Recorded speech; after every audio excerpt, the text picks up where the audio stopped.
One coin toss in the air, and instead of the greatest center career of his generation, years of pain, surgeries, and the slow destruction of his body in front of millions.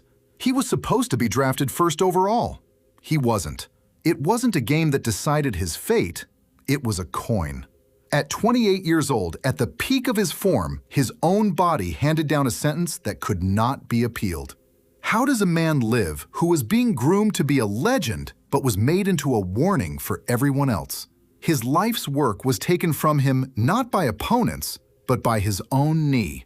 Watch through to the end.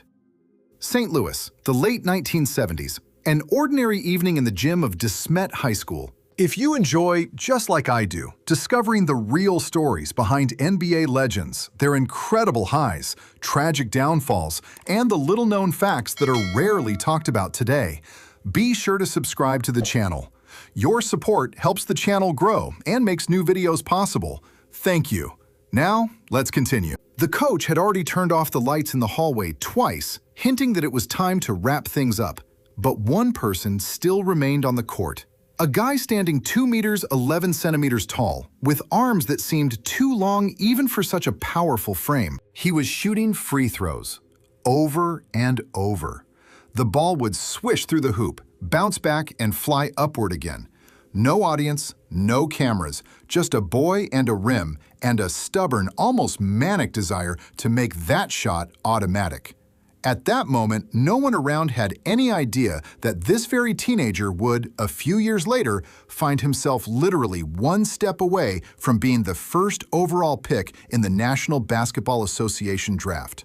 And even less could anyone have predicted that his career would be cut short, not by an opponent on the court, not by a scandal, and not by his own mistake, but by the most ordinary human body part. A knee that at some point simply refused to keep bearing the weight of a 2 meter 11 centimeter giant. Stephen Samuel Stipanovich was born on November 17, 1960. He grew up in the St. Louis area and enrolled at De Smet, a school with a reputation as a genuine sports factory, from which future stars of college and professional basketball regularly emerged. Quite quickly, it became clear this guy was not going to be an ordinary player. Over his 2 varsity years, De Smet's team won 60 straight games, 60 wins without a single loss. Statistics that made opponents fear the school's name alone. Add to that 2 consecutive state championships. National scouts and journalists were already including Stipanovich on All-American teams of the best high school players in the country, and at that time, he had barely turned 18. Numbers like that do not go unnoticed for long. The University of Missouri took the promising center into its program, and the next 4 years became, perhaps, the brightest in the entire history of that university's basketball program. From 1979 to 1983, Stipanovich did not just step onto the court. He methodically rewrote school records one after another, season after season. 1,836 career points, 984 rebounds, 149 blocked shots. All these numbers became university records, and some of them, remarkably, still stand today, decades after he left campus.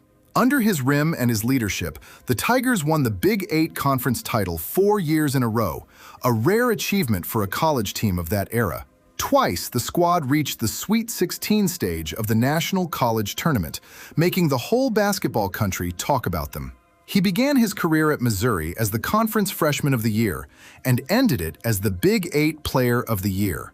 You will agree, such a trajectory is not often seen even among the most gifted centers. By the spring of 1983, all of basketball America was talking about Stipanovich, from local St. Louis newspapers to national sports publications. Ahead loomed the draft, the biggest event in any college player's life. And the candidate for the #1 pick was discussed only in connection with one single name: Ralph Sampson, the flexible center from Virginia, whom many experts already predicted would become a future superstar of the league. 2 giants, 2 obvious candidates for the most prestigious selection in the draft. The difference in skill between them was so minuscule that in the end, the decision was made, not by lengthy scouting reports or long coaching staff meetings. It was decided by an ordinary coin tossed into the air. Houston and Indiana played for the right to pick first. Back then, the teams with the worst regular season records determined the order, precisely through a coin flip. The coin landed in Houston's favor. The club took Sampson. And Stipanovich, who that same morning could very well have become the first player in the entire 1983 draft, went second overall to the Indiana Pacers.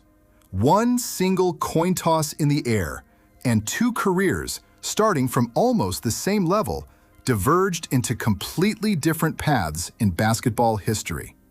But for Stipanovich, everything actually started even better than one could have hoped after such a draft.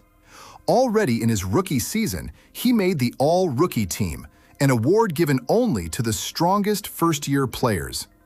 More than 12 points and nearly 7 rebounds per game on average, and that was only the beginning of a long, steady ascent. Over the next 4 seasons, he displayed astonishing consistency for professional sports, from 12 to 13.5 points per game, from 6 to 8 rebounds, with a plus-minus rating that consistently hovered around 15, year after year, without sharp declines or bright flashes, just steady, reliable work from a true starting caliber player. Out of 403 games played in his career, he started in 365. That is not random luck or a one-season burst of talent. This was a center the team counted on before every game, every night, without exception. It seemed Indiana had found a player under the basket for a good 15 years ahead. The club's management never even considered replacing him at that position. Why bother when the guy performs so consistently and so reliably? And then his knee started to hurt. At first, it looked like an ordinary professional injury, the kind that regularly happens to players of his height and weight, accustomed to bearing colossal loads under the basket every game. Swelling, missing a few games, a short recovery period, a return to the lineup. Doctors uttered the usual words for such cases about sprained ligaments and standard rehabilitation timelines. But the pain never fully went away. It kept coming back, month after month, and each time it proved slightly stronger than before. One knee surgery, then a second. Stipanovich would step onto the court, gritting his teeth, fully aware that within a few minutes of play, he would feel that same all-too-familiar sharp sting in the joint. By his 6th professional season, the knee had finally stopped leaving him a choice. The club placed the center on the injured list, and by the start of 1989, it became definitively clear he would not set foot on the court that season. On September 28th of that year, Stipanovich officially announced his retirement from big-time basketball. He was 28 years old, the age at which centers of his caliber usually only reach their peak, only begin collecting individual awards and team titles. He, meanwhile, was gathering paperwork to terminate his contract with the club. 5 full seasons in the league instead of the 15 that had been confidently predicted for him on draft day.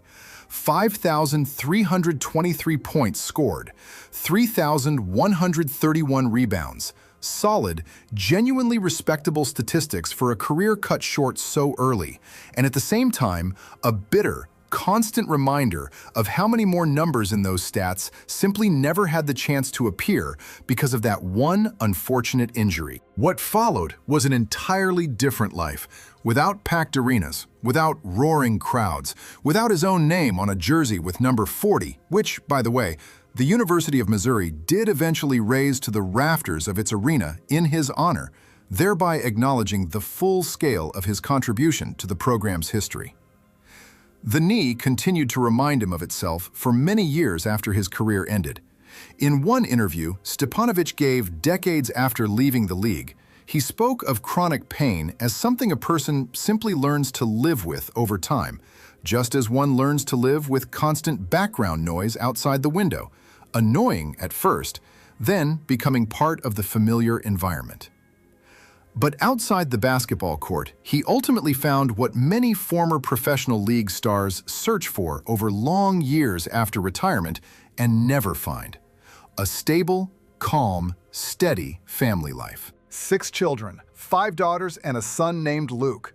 A quiet neighborhood in Clayton near St. Louis, where neighbors know him more as an ordinary father of a large family than as a man who once battled under the rim against Kareem Abdul-Jabbar and other legends of the league's golden era. Stipanovich himself, in conversations about his long-ago career, remains an astonishingly calm and grounded person. In one interview, he compared professional basketball to an ordinary trade, like working as an electrician or a carpenter, just the job by which he earned a living for several years of his youth. His children grew up watching their father from the stands at high school and college games, and many of them later ended up in college sports themselves. Not because he pushed them toward it, as Stipanovich honestly admitted to reporters, but simply because a love for basketball took root in the family naturally, without any pressure from their father. Today, looking back on this whole story, it is hard to escape one simple yet persistent question. What if that coin in 1983 had landed the other way? What if that ill-fated knee had held up for another 5, even 10 full professional seasons? The league's history knows dozens of names that today ring much louder than Stipanovich's, but few players had a rise as meteoric as his, and even fewer had such a promising career cut so abruptly, not because of age, not because of a simple loss of form, but because of one single joint that simply refused, one day, to keep bearing the weight of a 2-meter, 11-centimeter giant under the basket. Stipanovich thus remains in American basketball history as a figure of a special category, the category of what could have been. The second overall pick of the 1983 draft, who, over 5 short seasons, managed to show the entire league just how truly strong a center he could become, and then vanished from the stage far sooner than he could fully transform into a legend of his sport. If you are interested in similar stories, tragic, largely untold fates of players from the National Basketball Association's golden era, be sure to watch the other videos on our channel. Links to them will appear on your screen right now.